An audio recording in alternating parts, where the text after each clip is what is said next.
안녕하세요. 기본간호 실습 장영숙입니다. 일주에는 배설간호에 대해서 학습하실 거고요. 배설 부분에서도 배변 부분에 대한 관련 주제로 학습을 하실 거예요. 제가 준비한 내용은 장루 세척에 관한 내용이에요. 다 같이 학습해 보도록 할게요. 장루 세척에 앞서 장루의 정의와 유형에 대해서 살펴보도록 할게요. 장루, 스토마는 정상적인 대변의 배설에 문제가 생겼을 때 수술을 통해서 장의 일부분을 복벽에 고정시킴으로써 대변을 체외로 배설할 수 있게 만든 것을 의미하겠어요. 이렇게 대변에 배설에 문제가 생기는 질병들은 결장암이라든지 대장염증 질환이라든지 장협착이 있을 때 수술을 통해서 이런 시술을 하실 수가 있겠죠. 장을 끌어내서 이제 룰을 만든 거기 때문에 어느 부분을 끌어내냐에 따라서 이름이 달라질 수가 있겠죠. 회장을 장벽으로 꺼내서 이제 장루를 만들었으면 회장루가 되는 거고요. 결장을 끌어서 장루를 만들게 되면 결장루가 되겠어요. 회장루 먼저 그림 보면서 대변의 양상을 관찰해 보도록 할게요. 회장루 같은 경우는 우측 하복부에 해부학적 위치하죠. 우측 하복부에 장루가 위치를 하게 되겠고요. 대장의 가장 큰 기능인 수분과 염분 이런 것들을 흡수하는 역할을 하는데 대장을 다 거치지 못했기 때문에 수분을 충분히 머문 상태의 대변이 나오겠죠. 그래서 대변이 물과 같이 형태로 대변을 볼 수가 있고요. 그리고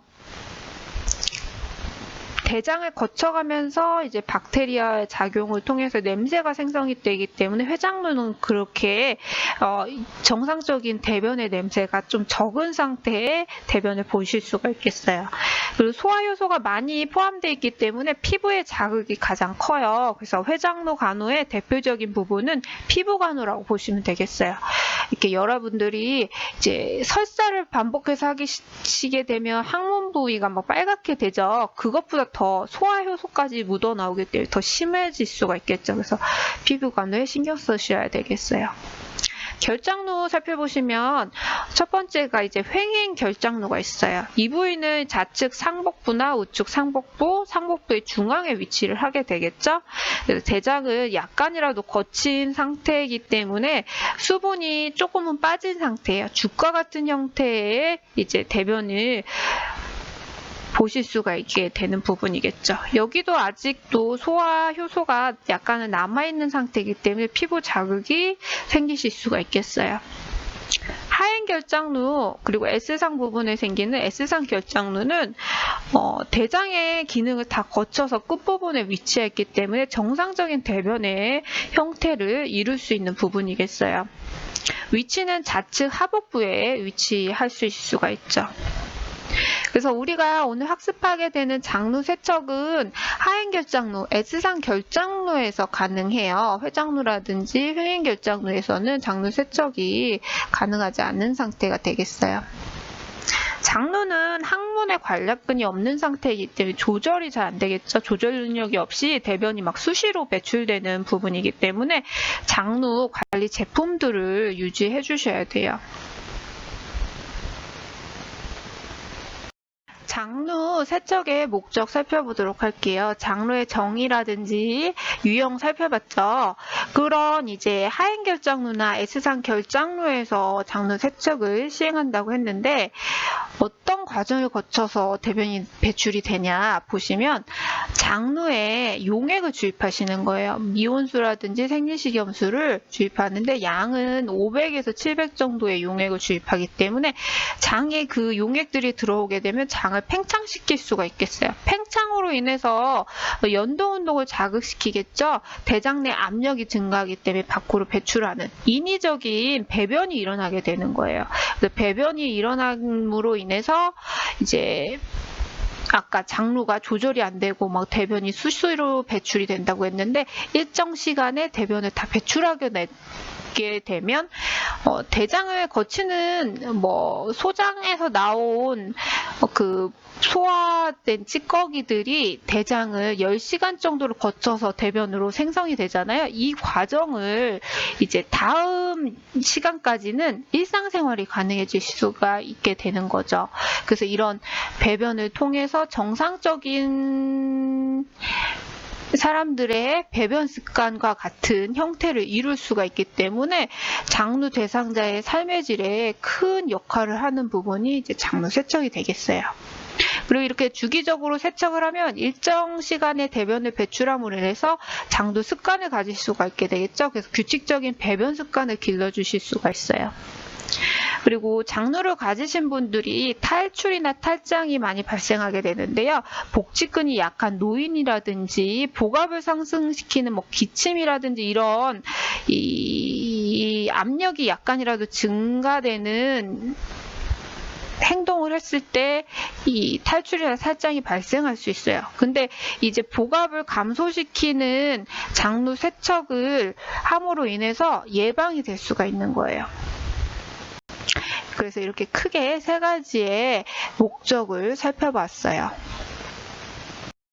장루 세척의 주기는 매회 동일한 시간대에 규칙적으로 세척을 해주시는 게 장에 일정한 습관을 들일 수가 있어서 규칙적으로 해주시는 게 필요하겠어요. 그래서 하루에 한 번이나 이틀에 한 번씩 해주시면 되겠고, 하루에 1회 이상 하시는 거는 금기사항이겠어요. 장에 자극을 너무 줄 수 있기 때문에요.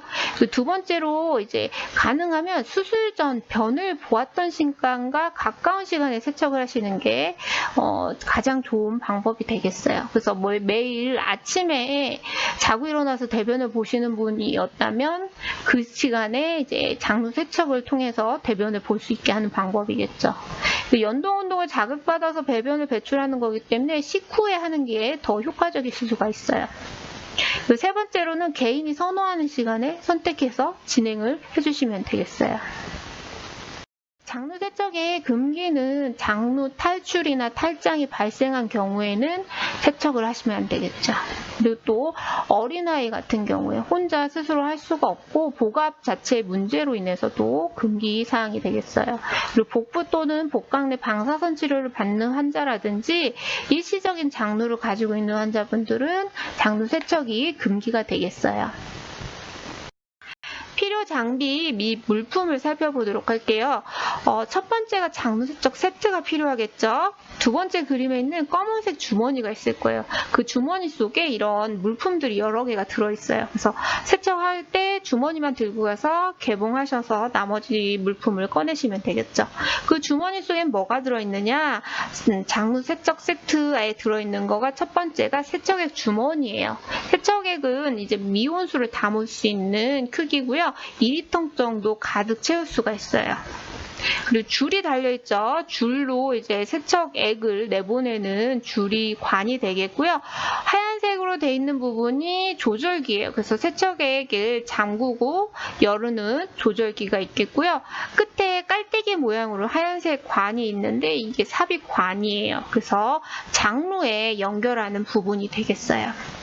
벨트도 있는데요. 벨트는 옆에 있는 비닐 모양의 세척 주머니를 고정하는 목적으로 사용되실 수가 있고요. 장루 세척이 모두 끝나게 되면 장루 주머니나 장루 커버를 이용해서 덮어놓을 수 있는 물품이 있고요. 하얀색 투명한 부분은 집게나 클립이에요. 그래서 세척 주머니 윗부분을 폐쇄로 유지할 때 사용할 수 있는 클립이 되겠어요. 첫 번째 그림에 있는 부분은 교과서에 실려있는 장루 세척 세트고요. 간단하게 여러 물품들이 조금 빠져 있는데 세척 주머니 있고요. 세척액 주머니와 삽입관이 연결되어 있는 그림 보실 수가 있겠어요. 그리고 나머지 물품은 세척액이 필요하겠죠. 그래서 세척액은 멸균 물품은 필요 없고요. 이제 미온수 정도로 체온보다 약간 낮은 상태로 유지해 주시고 500에서 1리터 정도 준비해 주시면 되겠어요. 보통 700 정도나 500 정도 주입하기 때문에 최대 1리터 정도 준비해 주시면 되겠어요. 그리고 사사커즈나 장루 커버가 필요하고요. 일회용 장갑, 집게나 클립, 그리고 그리고 세척액을 주입할 때 거는 수액 걸 때, 그리고 대변을 배출하는 거기 때문에 장루 탈취제가 필요하겠어요. 그리고 수용성 윤활제, 삽입관을 장루 스토마에 삽입할 때 이제 부드럽게 들어가게 하기 위해서 윤활제를 바를 거예요. 그리고 세척 주머니를 끝부분을 위치하게 되는 대변을 배출해서 받을 수 있는 침상 변기가 필요하겠죠. 그리고 기타 장로 관리 제품이 필요하실 수가 있겠어요. 대상자 준비 부분은 대상자에게 장로 세척을 실시할 것임을 알려주시고요. 목적과 절차를 설명하고 교육해 주시면 되겠어요. 세척은 매일 혹은 이틀에 한 번 하시도록 하고 피부 상태나 장로의 변화가 있는 경우는 간호사에게 알려주시면 되겠어요. 앞에서 이제 장루에 대해서 정의, 분류 살펴볼 때 얘기 드렸듯이 정상적인 장루는 여기 그림과 같이 붉은 형태를 띠고 있고요. 점액이 분비되기 때문에 약간 축축한 상태예요. 그리고 모양은 동그랗고 타원형이 되겠죠. 만져서 아프고 이러진 않아요. 신경이 없기 때문에. 그래서 이게 튀어나와 있다고 해서 닿을 때마다 아프면 어떡하지? 이렇게 생각하실 필요는 없을 것 같아요. 그래서 이렇게 이 형태가 정상적인 장루이기 때문에 피부 상태와 장루의 변화를 계속해서 관찰해 주셔야 돼요. 색깔이 검게 변했다든지 흰색이라든지 아까 같이 축축한 게 정상인데 건조되어 있다든지 이런 경우에는 간호사라든지 담당 의에게 꼭 말씀을 해주셔야 되는 상황이라는 걸 교육을 통해서 알려주셔야겠죠.